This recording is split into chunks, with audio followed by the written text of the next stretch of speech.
시청자 여러분 안녕하십니까? 헬로티비 뉴스입니다. 첫 소식입니다. 이순신 장군의 전첩비가 남아있는 전남 진도의 항구 마을이 불법 선박 수리로 몸살을 앓고 있습니다. 무분별한 정비 때문에 환경오염과 주민 피해가 우려되고 있지만 관계 당국은 팔짱만 끼고 있었습니다. 고정민 기자가 단독 보도합니다. 전남 진도에 있는 벽파항입니다. 부두 위에 어선 수십 척이 줄을 지어 서 있습니다. 자세히 보니 수리한 흔적이 보입니다. 법으로 금지된 무허가 선박 수리 현장입니다. 이곳은 부두 위에 올라와 있는 어선의 갑판 쪽입니다. 이 바닥을 보시면 유리섬유 광화 플라스틱 재료들이 나뒹굴고 있습니다. 이 배의 선체를 이루고 있는 FRP를 만들고 있는 건데 이 가루들이 인근 바다나 마을로 흘러들면 환경오염은 물론 호흡기 질환까지 일으킬 수 있습니다. 도색을 하거나 매일 분진이나 이런 것들이 날리면 해양 오염하고 관계되잖아요. 이제 FRP는 대기 오염이나 이런 게 심각하기 때문에 폐기된 구역을 정해서 이제 그 안에서만 하도록 이렇게 돼 있지. 게다가 페인트 칠은 기본이고 선체 절단과 기관실 정비까지 버젓이 이루어집니다. 작업 과정에서 나온 분진들은 이미 바닥에 수북이 쌓였고 바다로 흘러들어간 흔적도 발견됩니다. 선주와 수리업자 모두 불법을 인정합니다. 여기서 이제 안 하고 한 건에 알아요. 제가 잘못된지는. 항구에다 수리한 것도 금지됐지만은 항구에다 배를 놔둔 자체가 잘못된 거예요 지금. 먼저 이거부터 신고해야 돼. 지금 4월 때만 돌라왔어요 내가 알기로. 근데 그동안에 항구에서 다 관리 안 했단 말이에요. 그래서 선생님 만으로 내가 이쪽에서 수리한 건 잘못된 거예요 무조건. 우리 원칙은 저 도구장에 가서 정상적인. 바닷물 오염과 더불어 주택가 환경오염도 걱정입니다. 유리섬유나 페인트 분진이 마을로 날아들어 인체에 해로울 수 있기 때문입니다. 분진으로 이렇게 뿌릴 때는 얼마나 피해가 있겠습니까? 바다에도 날라 들어가고 옛날부터 철제로 해서 어치를 만들고 할 때 이 주위에 한 6명 정도가 암 투병 생활을 하고 있습니다. 사정이 이런데도 단속은 전혀 이루어지지 않았습니다. 헬로티비의 취재가 시작되고 나서야 진도군은 부랴부랴 현장을 확인하고 선주들에게 철수 명령을 내렸습니다. 허락도 없이 썬다는 것은 잘못된 거 아닙니까? 이제 우리 환경법을 이제 검토해가지고 적격되는 부분은 저희가 이제 조치해서. 현재 부두에 올라와 있는 어선은 60여 척. 행정당국의 무관심 속에 청정해역과 인근 주민들의 건강이 위협받고 있습니다. 헬로티비 뉴스 고정민입니다. 해남군이 전국 최초로 농민수당을 도입한 데 이어 처음으로 수당 지급을 시작했습니다. 농업의 공익적 가치를 인정했다는 점에서 큰 의미가 있는데요. 자세한 내용 송혜창 기자가 취재했습니다. 해남군이 농민수당 지급을 시작했습니다. 지난해 조례 제정 이후 6개월 만입니다. 1년에 60만 원, 상하반기로 나눠 30만 원씩 지역화폐인 해남사랑 상품권으로 지급합니다. 우리 농촌이 잘 살아야 지역 경제가 잘 살고 또 우리 해남 경제가 잘 돌아갈 수밖에 없습니다. 그래서 이걸 현금보다는 이 지역 상품권으로 돌려줘서 지역 내에서 이 자금이 선순환됨으로써 지역 경제 활성화에 도움을 주고자 이렇게 지역 상품권으로 지급하게 됐습니다. 해남군은 앞서 지난해 12월 21일 농민수당 지원 조례안을 의결했습니다. 조례안은 지급 제외 대상을 농업 외 종합소득 금액 3,700만 원 이상인 자에서 5천만 원 이상으로 완화하는 등 일부 내용을 수정했습니다. 지난달 21일에는 농민수당 심의위원회를 열고 신청인 13,688명 가운데 12,487명을 지급 대상자로 선정했습니다. 농민수당 지급에 지역에서는 반기는 분위기입니다. 기분 좋죠. 시골에서 농사 지어도 공무원처럼 이렇게 월급 받는 시기잖아요.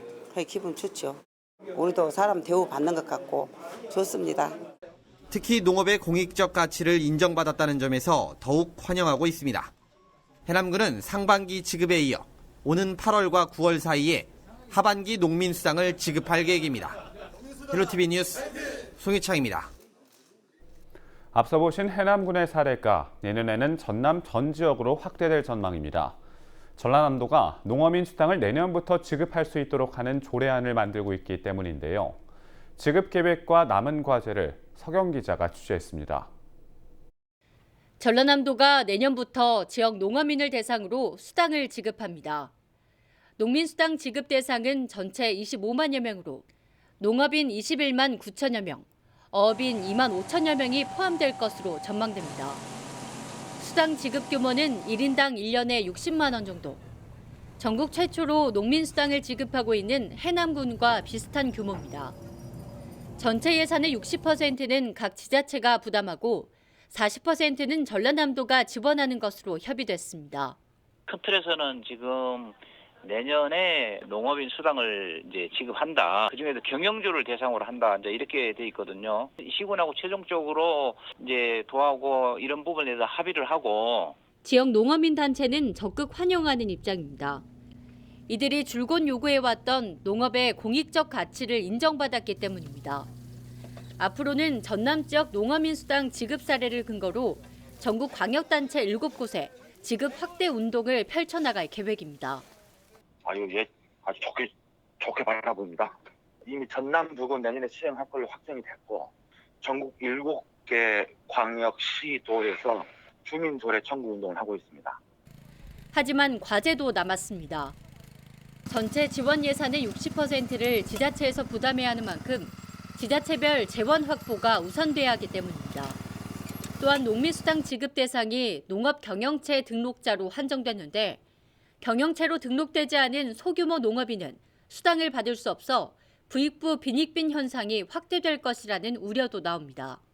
우선 전라남도는 22개 시군별로 구체적인 협약을 거쳐 조례안을 도의회에 제출할 계획. 의회 의결을 거쳐 내년 하반기부터는 농어민 수당이 지급될 전망인 가운데 지급 대상 확대를 요구하는 목소리가 이어지고 있습니다. 헬로티비 뉴스 사강입니다. 인구 절벽, 지방 소멸, 이런 섬뜩한 용어가 이제 낯설지가 않은데요. 빈집 문제도 갈수록 심각해지고 있죠. 빈집은 특히 도시 미관을 저해할 뿐 아니라 범죄 유발 요인으로도 작용해 지자체마다 골머리를 앓고 있습니다. 해법은 없을까요? 이런 가운데 순천시가 전국 최초로 빈집 뱅크제라는 걸 도입해 관심이 모아지고 있습니다. 성정환 기자입니다. 대도시로 신도시로 인구가 이동하면서 구도심은 쇠퇴를 피하지 못했습니다. 인구가 빠져나가면서 빈집도 크게 늘어 전남의 빈집은 14%로 전국에서 가장 많습니다. 이게 너무 구질구질하고 보기에도 미관상 안 좋더라고요. 저런 집에 와서 애기들이 막 술도 마시고 막 근다는 소리는 들었어요. 방치된 빈집을 어떻게 활용할 수 있을까? 순천시가 해법을 마련했습니다. 이른바 빈집 뱅크제입니다. 6개월 이상 방치된 빈집을 필요로 하는 사람이 있을 경우 심사를 통해 리모델링 비용을 지원하는 겁니다. 순천시는 지금까지 빈집 17동을 수요자에게 연결해 지원했고 추가로 확보한 60동을 홈페이지에 게시하기로 했습니다. 빈집은 주거와 창업, 주차장 등 다양하게 활용할 수 있지만 공익성이 있어야 지원받을 수 있습니다.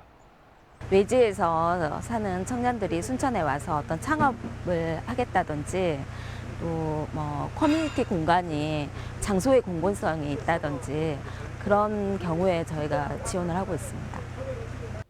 급격한 임대료 상승으로 오히려 원래 있던 세입자들이 쫓겨나는 이른바 젠트리피케이션 문제는 협약을 통해 최소화한다는 방침입니다. 앞으로 5년 동안의 임대료와 상승폭을 미리 공개해 상생을 도모하기로 한 겁니다. 특히 자금력이 딸리는 청년에게 좋은 기회가 될 전망입니다. 빈집뱅크제 이런 걸 통해서 안채는 약간 거주 시설도 하고 이제 에어비앤비를 돌려서 약간 적지만 수익성을 낼 수 있는 공간을 생각하고 있고 마당에는 약간 작지만 텃밭 같은 거를 만들어서 1인 가구 청년을 위한 그런 집밥 레시피라든가 지난해 빈집뱅크제 시범지역 범죄 신고 건수는 50여 건으로 절반가량 감소해 범죄 예방 효과도 있었습니다. 미관도 살리고 범죄도 예방하고 인구도 늘려 지역 경제를 살리는 일석삼조의 효과를 거둘지 순천시의 실험에 관심이 쏠립니다. 헬로티비 뉴스 성정환입니다.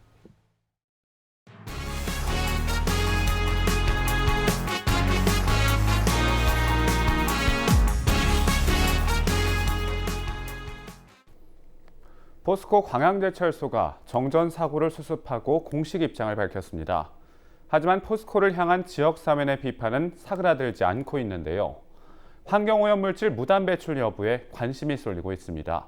서경 기자입니다. 포스코 광양지철소가 정전사고 발생 이틀 만에 공식 입장을 내놨습니다. 포스코는 정전과 함께 영향을 받았던 고로 정비를 마치고 모든 설비가 정상 가동되고 있다며 손실액은 40억 원 정도라고 밝혔습니다. 하지만 입장문에는 사고 경위에 대한 상세한 설명이 빠졌고 환경오염물질 배출에 대한 사과가 없어 지역사회 내 비판이 이어지고 있습니다. 지역 환경단체는 광양제철소에서 문제가 발생하면 환경오염물질을 무단 배출해도 되는 것이냐며 지역민에 대한 사과와 재발 방지책을 요구하고 나섰습니다. 실제로 점검하고 또 저희가 확인한 결과 플라스틱으로 다 배출한 게 아니라 무방비 상태에서 그냥 배출돼 버린 거더라고요. 지역 주민들이나 노동자의 어떤 안전에 대한 우려는 한 글도 볼 수가 없는 거예요. 이러한 사태가 발생이 됐으면 적어도 포스코는 지역 현장을 언론이라든지 지역 어떤 시민단체에 개방을 해야 된다라고 봅니다. 환경부 산하 영산강유약환경청은 사고 직후 광양제철소 현장 조사에 나선 것으로 확인됐습니다. 사고 당시 굴뚝을 통해 대량의 검은 연기가 배출됐는데 이 과정에서 대기오염 물질을 무단으로 배출했는지 확인하기 위해서입니다. 현재까지는 오염 물질이 상당량 배출됐을 것으로 추정되는데 이번 포스코 사고와 관련해서는 환경부 유권 해석을 거쳐 조사 결과를 발표할 계획이라고 설명했습니다. 대기환경 보전법에 비상 배출 시설로 이제 인허가를 저희가 하고 있는 상황이 있는데 이거에 대해서 이제 이번 여부를 파악하고 있는 상황이에요. 환경부랑 유권 해석을 좀 받아서 처리하려고 합니다. 처분 여부를 결정하려고 합니다. 지역 환경단체는 포스코가 사고에 대한 긴급조치 핑계로 환경오염물질 13가지를 무단 배출한 것으로 보고 있습니다. 영산강유약환경청은 조사가 마무리되는 대로 이르면 이달 말쯤 최종 결과를 발표하겠다는 입장입니다. 헬로티비 뉴스 사경입니다. 전자발찌를 찬 성범죄자들이 같은 범죄를 저지르는 비율이 꽤 높다고 합니다.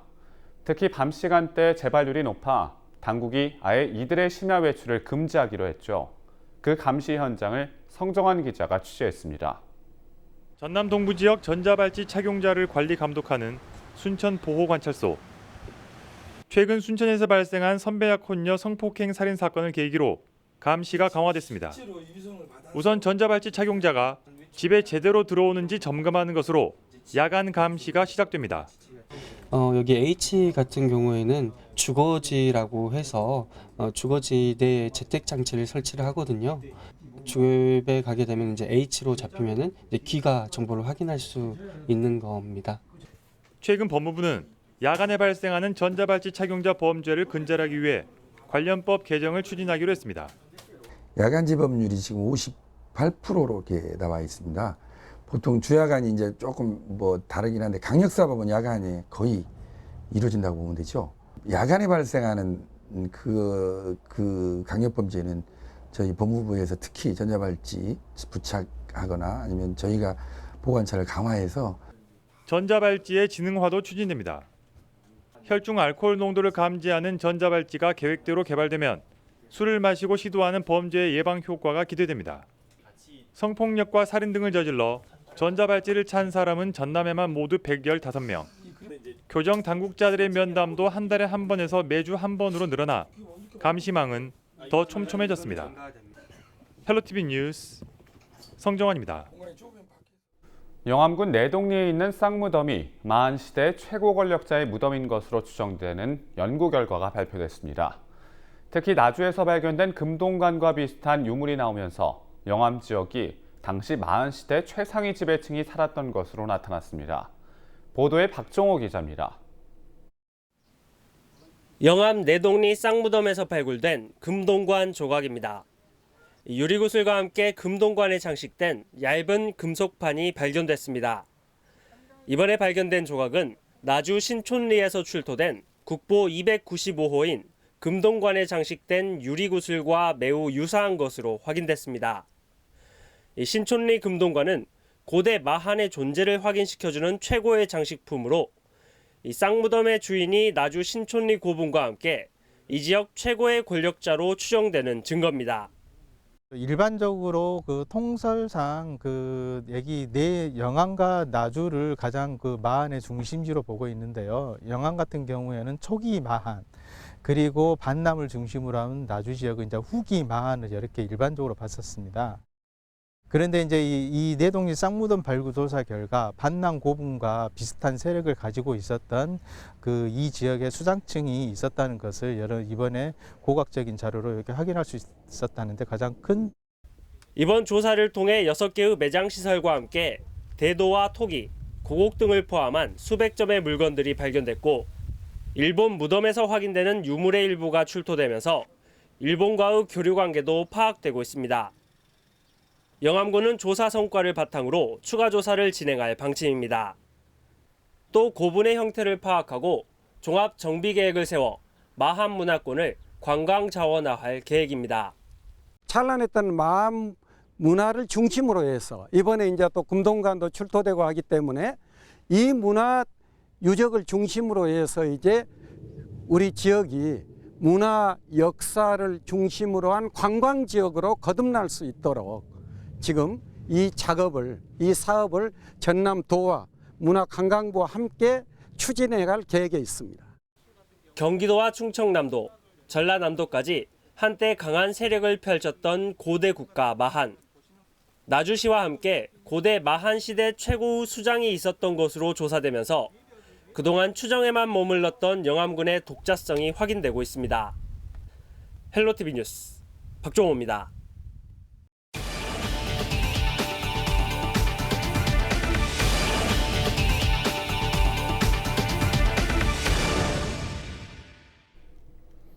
여름철을 맞아 수족구병이 유행하고 있어 개인위생 관리가 요구되고 있습니다.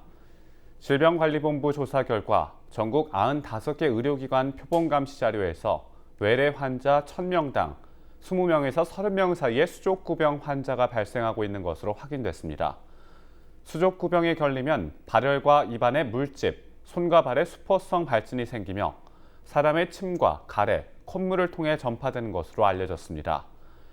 수족구병을 예방하기 위해서는 손을 자주 씻고 기침을 할 때는 손을 입으로 가려야 하며 어린이들의 장난감은 소독하고 옷은 자주 세탁하는 것이 중요합니다. 목포시가 근대역사관에 전시할 각종 유물을 구입합니다. 목포시는 일제강점기의 행정구역이었던 목포부나 무안군에 포함된 지역에서 나온 독립운동 관련 서적이나 문서, 문헌, 공예품 등 근대사적 가치가 있는 자료 등을 구입해 전시하기로 했습니다. 유물 판매가 가능한 대상자는 개인 소장자나 문화재 매매업자, 법인 또는 단체며 오는 19일까지 관련 서류를 갖춰 목포시 도시문화재과에 제출하면 됩니다. 관련 서류는 목포시청 홈페이지 고시공고란에서 내려받을 수 있고 도굴했거나 훔친 유물은 판매할 수 없습니다. 국립해양문화재연구소와 부산문화재단, 일본 스시마시가 업무 협약을 맺고 조선통신사선 백길 탐방 프로그램 운영에 적극 협력하기로 했습니다. 이번 협약으로 일본 스시마시는 조선통신사선이 이지라항 축제장을 찾을 수 있도록 선박 입출항 관리에 적극 협조하고 축제 현장에서 조선통신사선 승선 프로그램을 운영할 수 있도록 지원하기로 했습니다. 이지라항 축제는 1964년에 시작된 일본 스시마 섬의 축제로 1980년 조선통신사 행렬이 재현되면서 주목을 받기도 했습니다. 조선통신사선은 조선시대 사절단을 태우고 일본으로 향했던 교류의 상징성을 지닌 배로 지난해 10월 국립해양문화재연구소가 고증 과정을 거쳐 복원에 성공했습니다. 광양항 율촌 일산단 진입 항로가 새롭게 개설됐습니다. 여수지방해양수산청은 광양항 율촌 일산단 입출항 선박의 안전을 위해 진입항로 준설 사업을 완공했다고 밝혔습니다. 율촌 일산단으로 진입하는 전면 항로는 수심 12m로 3만 톤급 선박이 입항할 수 있도록 설계됐습니다. 무안군은 삼양읍과 현경문에 위치한 요양원 2곳에 녹색 자금을 지원받아 나눔숲을 조성하기로 했다고 밝혔습니다. 나눔숲 조성 사업은 한국산림복지진흥원이 복권기금으로 사회적 약자와 소외계층을 위해 소규모 숲을 조성하는 사업입니다. 이번 나눔숲 조성에는 수목 25종 3천여 주가 식재되고 산책로와 녹색 쉼터 등이 조성될 예정입니다. 영암군 드림스타트가 여름방학 프로그램을 운영합니다. 드림스타트는 오는 29일부터 다음 달 16일까지 스피치 교실과 마술 교실, 공방 교실과 신체활동 놀이교실 등 다양한 프로그램을 진행할 예정입니다. 또 여름방학 프로그램과 함께 부모 교육과 물놀이, 경제교실 등 단기 프로그램도 펼쳐집니다. 2020 전남국제 수묵 비엔날레가 행정안전부 2차 지방재정 중앙투자심사에서 조건부 승인을 받았습니다. 전라남도는 앞서 지난 4월 제1차 중앙투자심사에서 재검토 사업으로 결정된 이후 심사 결과를 분석해 자료를 재수정하고 2차 심사에 대비해왔습니다. 이번 심사에서는 수묵 비엔날레의 필요성과 타당성을 인정받아 조건부 승인을 받았습니다. 이에 따라 전라남도는 오는 8월까지 총감독 선임을 완료하고 20명 규모의 1단계 직원을 배치하는 등 사무국 조직을 구성해 수묵 비엔날레 준비에 들어갈 계획입니다. 광주지검 순천지청이 청소년에게 준법 정신을 심어주기 위해 준법 캠프를 운영합니다. 순천지청은 2일 법사랑 전남동부지역연합회, 광양제철소와 업무 협약을 맺고 청소년 범죄 예방 교육과 순천지청 견학 등 프로그램을 담은 준법 캠프를 해마다 1월에 추진하기로 했습니다. 참가 대상은 중학생 40명이며 광양제철소 백운산 수련관에서 3일 동안 진행됩니다. 여수, 순천, 광양상공회의소가 대한항공 김포에서 여수 노선의 간편 계획을 철회해달라며 건의서를 제출했습니다. 전남 동부권 상공회의소는 대한항공이 오는 10월부터 김포에서 여수 노선을 1일 2회에서 1회로 감축하려 한다며 대한항공과 국토교통부, 국회에 건의서를 제출했다고 밝혔습니다. 현재 여수공항은 대한항공과 아시아나항공이 김포 노선 1일 4회, 제주 노선 1일 3회를 운항하고 있으며 지난해 이용객은 17% 증가한 것으로 확인됐습니다. 대형 크루즈형 카페리 선박이 내년 9월쯤 목포와 제주 항로에 투입될 예정입니다. 시월드 고속회리는 최근 울산 현대 미포조선에서 대형 카페리 선박 퀸제누비아호의 건조를 알리는 강제 절단식을 갖고 목포와 제주를 오가는 최신형 대형 크루즈형 선박의 출항을 예고했습니다. 퀸제누비아호는 길이 170m, 너비 26m, 높이 20m로 무게만 27,000톤에 달하며 승객 1,300여 명과 차량 470여 대를 수송할 수 있는 규모를 갖추고 있습니다. 우리 지역의 이슈 콕 짚어봅니다. 헬로 이슈 토크. 지역의 현안을 시시각각 다뤄보는 헬로 이슈 토크 시간입니다. 비극적인 역사의 현장에서 교훈을 얻기 위해 떠나는 여행을 다크 투어리즘이라고 합니다. 목포의 원도심에는 적산가옥을 비롯해 개발되지 않고 보존된 모습을 흔히 살펴볼 수 있는데요. 목포는 다크 투어리즘 역사의 거울로 자리 잡고 있습니다. 목포의 다크 투어리즘 활성화를 위한 과제와 전망에 대한 이야기 지금 시작하겠습니다.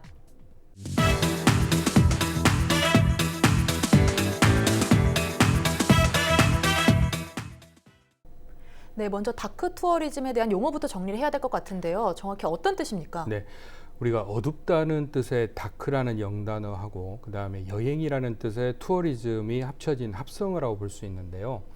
어떤 과거의 역사적 사실, 즉 이 슬픈 역사적 사실에 있는 현장, 그곳을 가서 간접 체험을 하고 그리고 나서 거기에서 어떤 교훈을 얻어서 앞으로 이러한 일이 다시는 일어나지 말아야겠다는 그런 다짐의 약속을 하는 그런 여행이라고 볼 수 있는데, 우리가 흔히 다크 투어리즘이라고 하는 얘기를 할 때 주로 인용되는 말이 그 아우슈비츠 수용소 입구에 있던 글귀를 많이 인용을 하거든요. 그래서 과거를 기억하지 못한 사람들에게는 그 과거가 다시 되풀이된다라는 그런 글귀가 있다고 그래요. 그래서 우리가 단지 어떤 여행지에 가서 이런 슬픈 일이 있었구나 정도로 그냥 그쳐버리지 말고 다시 거기서 교훈을 얻는 이제 그런 여행을 얘기하는데, 최근에 우리 그 대한민국 국어원에서는 이 다크 투어리즘 또는 블랙 투어리즘이라고도 하는 이 부분을 어떤 역사 교훈 여행이다, 이렇게 언어를 좀 정의를 내린 게 있거든요. 그래서 가급적이면 어려운 말인 다크 투어리즘 내지는 뭐 블랙 투어리즘 이런 것보다는 역사 교훈 여행이라고 우리가 한번 생각을 해보는 게 본래 의미에도 맞지 않을까 그렇게 생각합니다. 네. 역사 교훈 여행의 본래 의미와 더 맞다고 말씀해 주셨는데요. 그렇다면 회장님께서 보시기에는 다크 투어리즘에 대한 용어를 좀 정리해 주시면 어떻게 생각하십니까? 다크 투어리즘이라고 하는 것은 그러니까 어떤 역사적으로 아픔이나 슬픔을 막 느꼈던 것을 그 현장에 와서 이렇게 어떤 교훈을 받아가는 거, 네, 그리고 그 느낌을 생생하게 느끼고 가는 거라고 저는 생각하고 있습니다. 네, 아픔을 좀 같이 느끼고 네. 또 같이 공감하고 이런 게 필요하다고 네. 하고 그런 것이라고 말씀해 주셨는데요. 네. 그렇다면 목포의 좀 역사에 대해서 정리를 좀 해주시면 좋을 것 같습니다. 목포라는 공간은 1897년도에 이제 그 개항하고 그다음에 국제 거류지가 형성되고 나서 일본인들이 토지를 마음대로 이제 매수해서 시가지를 꾸며요. 그리고 나서 시가지를 이렇게 꾸미고 나서 강정기에 이제 그 일본 야나기라는 그 학자가 뭐라고 그랬냐면 사람과 자연이 서로 끌어안는 곳이라고 이렇게 표현을 합니다. 그러니까 그렇게 극찬한 곳이 미항 목포였어요. 그리고 이 사람들이 가장 살기 좋은 남동 쪽에는 일본인 거류지하고 그다음에 그쪽에 간척지에 공단을 거류지 삼아서 거점을 삼아서 대표적인 수탈 도시로 우리 목포가 급성장하게 되지요. 그리고 일흑삼백이라고 그래서 김하고 쌀, 소금, 목화 이렇게 해서 이런 것들이 많이 수탈이 되고요. 유달산 또 북쪽에는 우리 조선인들이 사는 자연 취락 지역이 조선인 마을이 이렇게 자리하게 됩니다. 이 공간을 우리 그 문순태 작가가 장편 소설 타오르는 강에서 이 강정기의 목포 항구 부두 노역자들의 그런 삶의 모습을 어떻게 표현하냐면은 선창에서 쌀 야적장에서 일하던 주인공 웅보라는 사람이 쌀을 훔쳐서 달아나는 12살 아이 쌀 도둑질을 하는 아이를 잡아서 이렇게 데리고 가는데 그 아이가 이렇게 말합니다. 동생들 4명이 있는데 굶어 죽게 생겼습니다. 그러니 이 쌀을 내가 도둑질한 이 쌀을 그 아이들한테 나눠주게 해주세요 라고 이렇게 얘기를 하는데 웅보라는 사람이 너는 도둑질을 했으니까 벌을 받아야지 이 쌀을 갖고 갈 수는 없다 이렇게 얘기하죠. 그러니까 이 12살 먹은 아기가 뭐라고 하냐면 이 쌀이 아저씨네 것이요. 이 쌀은 어차피 일본으로 가져갈 것 아니요. 조선 사람들이 좀 훔쳐 먹은 것이 뭔 죄가 대가니 조선 사람들이 굶어 죽게 생겼는데 이것을 이렇게 굶어 죽게 생겼는데 이것을 조선 사람들한테 나눠 먹으면 어쩐다고 그래요. 이렇게 그 12살 먹은 아이가 얘기를 해요. 그만큼 우리 삶이 피폐해지고 힘들었던 것을 이 소설에서는 얘기를 하고 있어요. 그러니까 이렇게 봤을 때에 굉장히 그 당시의 상황이 그 짧은 소설에서 이게 우리 상황을 알 수 있잖아요. 그런 것처럼 이게 그러니까 그 당시에 일본에서는 러일 전쟁이나 뭐 태평양 전쟁, 중일 전쟁이라서 우리 조선에서 쌀이라든지 면화라든지 소금이라든지 이런 것을 전쟁 물자로 가지고 갔던 그런 공간으로 대한제국이 전락되고 있었던 것이지요. 그러니까 그러고 나서 1950년 해방 이후에는 또 그 일본이나 또 중국하고 국교가 단절이 되면서 그다음에 그러니까 외국하고 항이 막히게 되면서 그다음에 발전이 더디게 되죠. 그리고 우리 목포는 발전하지 못한 상태에서 머무르게 되고 그리고 나서 목포가 침체기를 맞게 됩니다. 그러면서 80년대까지 쭉 이어져 오고요. 그리고 이제 관광으로 이제 급부상하게 된 데가 2000년대 되면서 관광 목포로 이제 조금 빛을 보게 되고 현재까지 이어지게 됩니다. 네, 그렇다면 이제 목포의 다크 투어리즘과 관련된 관광 자원들은 어떤 것들이 있습니까? 네, 그 목포는 이제 1897년 10월 1일 개항이 되면서 한동안은 일제강점기 시대에는 3대항 6대 도시 중에 하나로, 그래서 목포항은 하얀색이었다라는 말이 있을 정도로 300이라고 그러죠. 소금, 그다음에 쌀, 목화 이렇게 이 세 가지가 항상 쌓여 있어서 하얀색이었다는 그런 얘기가 있을 정도로 그렇게 번창한 그런 도시였는데요. 목포라고 하는 것이 지금 분거 형태의 도시를 띠고 있었습니다. 그러니까 남촌과 북촌으로 나뉘어 있었는데, 남촌은 주로 일본인들이 사는 거류지이고, 이제 북촌은 조선인들이 사는, 수탈과 억압의 대상인 조선인들이 살고 있는 달동네 형태를 띠고 있어서 주로 근대 역사 문화 어떤 건축이나 이런 것들은 주로 남촌에 많이 위치를 하고 있어요. 그래서 우리가 지금 근대 역사 1관, 2관으로 쓰고 있는 일본 영사관, 그리고 동양척식 주식회사, 그리고 심상수학교 강당, 그리고 청년회관, 그다음에 호남은행, 그리고 또 뭐가 있을까요? 동본원사 목포 별원도 있을 것이고요. 그리고 양동교회, 정명요고 선교사 그 사택, 뭐 이제 이런 아마 100몇 개가 되죠. 100개가 넘는 한 140 몇 개라고 알고 있는데, 그 정도의 많은 이제 그 오욕과 수탈로 세운 근대 건축물들이 남촌에 주로 집중적으로 위치하고 있습니다. 그래서 최근 목포시는 이 근대 역사 2관부터 저기 그 목포문화원까지의 거리를 어떤 다크 투어리즘의 일환으로 근대 문화 역사 거리를 조성할 그런 계획을 갖고 있는데, 조심스러운 저 개인 생각입니다만은 이 주민들의 합의를 좀 이끌어내야 되고 더 많은 소통이 좀 필요하긴 하겠지만은 이 거리만큼은 좀 도보 여행을 하는 데 있어서 전혀 불편함이 없는 그런 거리를 좀 조성했으면 좋겠다는 생각이 좀 들고요.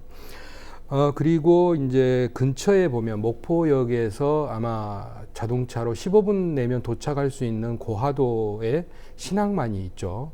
그 신항만에 보면 2014년 4월 16일 아직도 진상규명이 되지 않고 있고, 많은 우리 어린아이들과 일반인들이 희생이 됐던 세월호가 지금 거기 거치되어 있습니다. 그래서 이 세월호 그 현장에 가면 아직도 우리들의 마음을 담은 노란 리본들이 오늘 이 시간에도 펄럭이고 있습니다.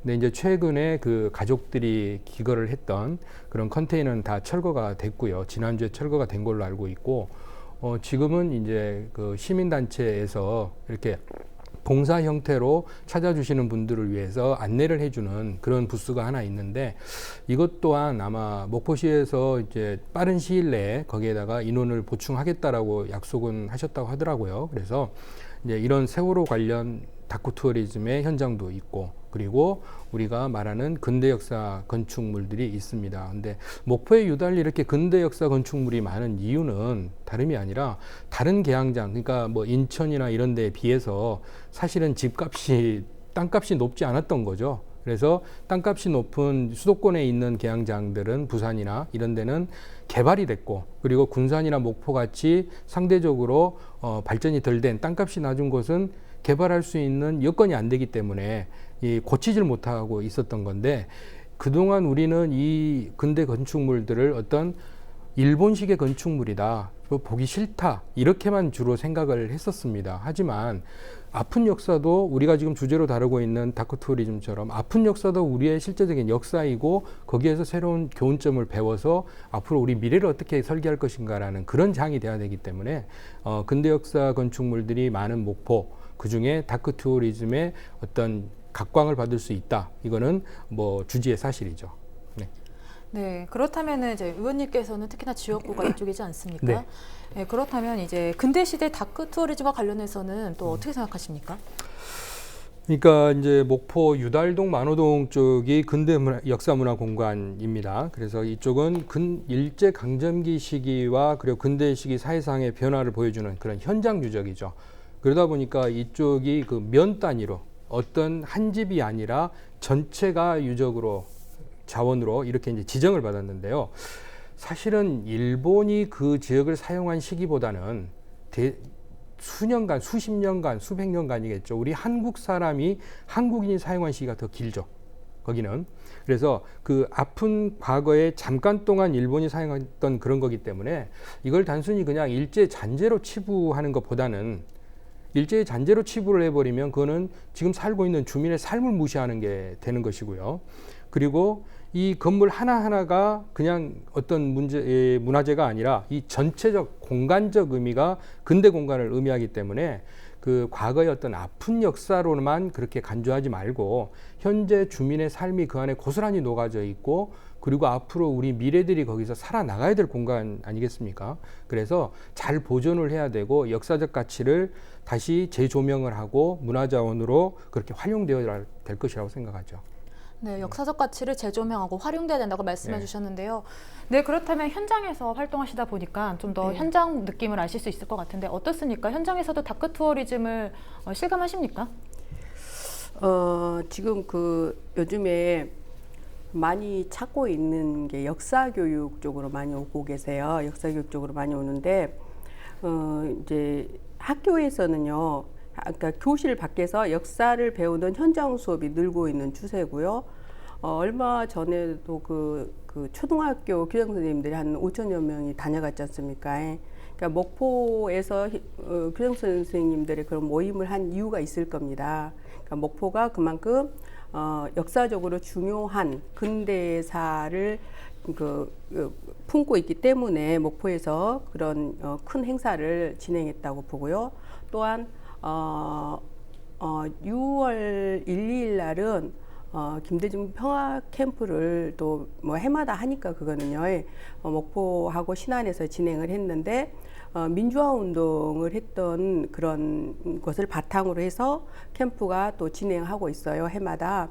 그런 것들이 다크 투어리즘의 한 현장에서 진행하는 일련의 프로그램이라고 생각합니다. 네, 어떻습니까? 현장에 있으면 그러면 이제 다크 투어리즘 필요성을 좀 느끼고 계십니까? 당연하죠. 왜냐하면 우리가 역사의식이 분명해야만이 미래가 밝다고 생각을 해요.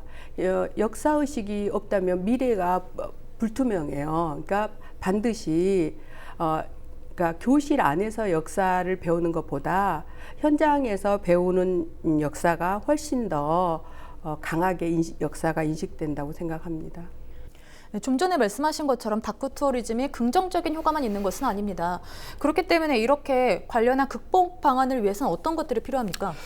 네, 우리가 이제 다크 투어리즘 하면은 이렇게 어두움만 강조하는 이제 그런 여행만 남아버리는 것 때문에 부정적인 측면이 있는데 그것을 그러면 어떻게 우리가 긍정적인 면으로 승화시킬 수 있을까라는 이제 부분입니다.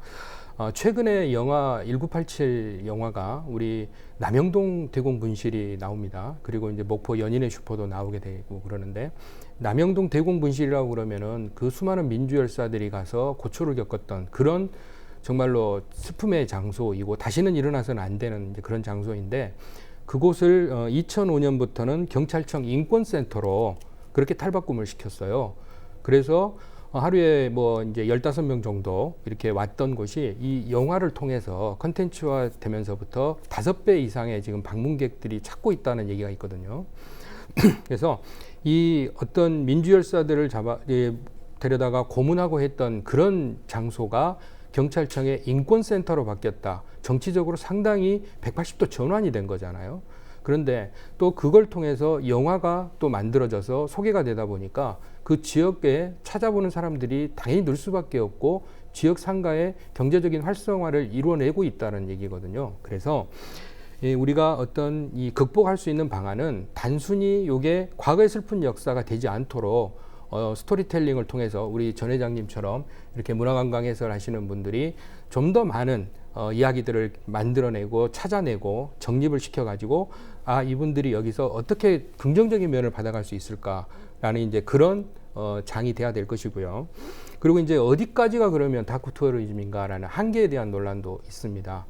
얼마 전에 대구죠. 아마 대구에서 그 일제강점기 때 그 반일 감정을 좀 없앨 목적으로 순종 황제가 그 어가 행차를 한 그 거리가 있어요. 그런데 이제 거기에 동상까지 세우고 이거를 어떤 거리 다크 투어리즘의 일환으로 지금 이제 관광 상품화하고 있는 거에 대해서 굳이 그런 것까지 우리가 상품화해야 되겠냐라는 이제 그런 한계를 이야기하는 게 있는데 그 여기서 본 것처럼 그러면 우리가 다크 투어리즘의 긍정적인 의미는 물론 강합니다. 강한데 이거를 단순히 관광으로만 보지 말고 역사, 뭐 정치, 경제, 사회 이런 다양한 관점들을 동시에 녹아내려서 하나의 새로운 어떤 작품을 하나 만든다는 그런 식의 생각으로 다시 한번 꼼꼼히 들여다봐야 되지 않을까 그렇게 생각합니다. 그렇다면은 어떻게 보십니까? 이 극복 방안들은 어떤 것들이 있다고 보십니까? 우선 목포 같은 경우는 먼저 목포가 가지고 있는 다크 투어리즘이 무엇인지 연구가 이제 선행돼야 되겠죠. 그리고 다크 투어리즘의 기획을 위한 시민들의 대화가 먼저 필요하고요. 영광 콘텐츠도 개발해야겠죠. 그리고 뭐 또 옹이가 있는 나무가 더 단단하게 자란답니다. 그리고 또 용소 역사가 이제 안 좋은 역사요. 용서는 할 수 있지만은 우리가 잊어서는 안 되지 않습니까? 그렇듯이 아픈 역사를 기억하고 또 강한 국민으로 거듭나야겠다고 생각하니까 다크 투어리즘이 필요하다고 생각합니다. 네, 아픈 역사를 기억하고 강한 국민이 될 수 있도록 해야 된다고 말씀해 주셨는데요. 네. 네, 그렇다면 이제 마지막 질문으로 들어가 보도록 하겠습니다. 네. 이제 다크 투어리즘도 목포의 하나의 관광 여행으로 자리 잡고 있습니다. 앞으로 어떤 방향을 갖고 나아가야 하는 겁니까? 목포라고 하는 어떤 근대문화 역사 거리 그 공간은 다른 지역의 개항장과는 조금 다른 의미를 가지고 있다고 저는 생각을 합니다. 일제의 아픔을 갖고 있기도 하지만 어떤 해양으로 진출하고 그 다음에 대륙과 연결할 수 있는 대한제국의 꿈을 품은 항구로 저는 바라봅니다. 그렇기 때문에 단순히 식민성이 담겨 있는 그 다크 투어리즘으로만 국한을 시키게 되면 한계성이 반드시 존재할 수밖에 없는 구조거든요. 그래서 자칫 잘못하면 이게 일제시대에 대한 향수로 오인될 수도 있고 또 현장에서 어떤 분들은 그래요.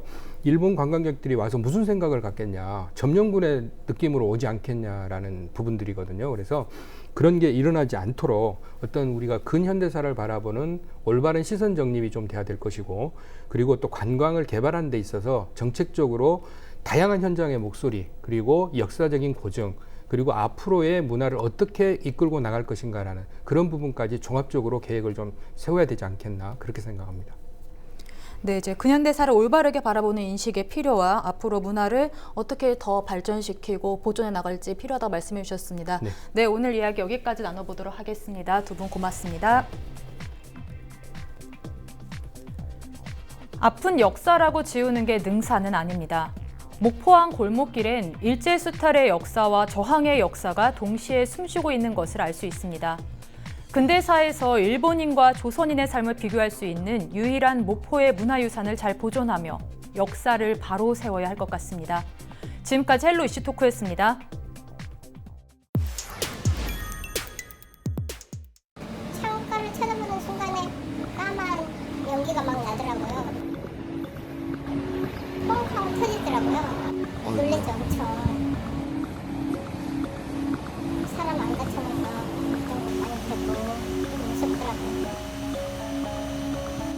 평소에도 이렇게 매연도 많고 그러는데 불까지 나니까 겁도 나고.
이상으로 헬로티비 뉴스를 마칩니다.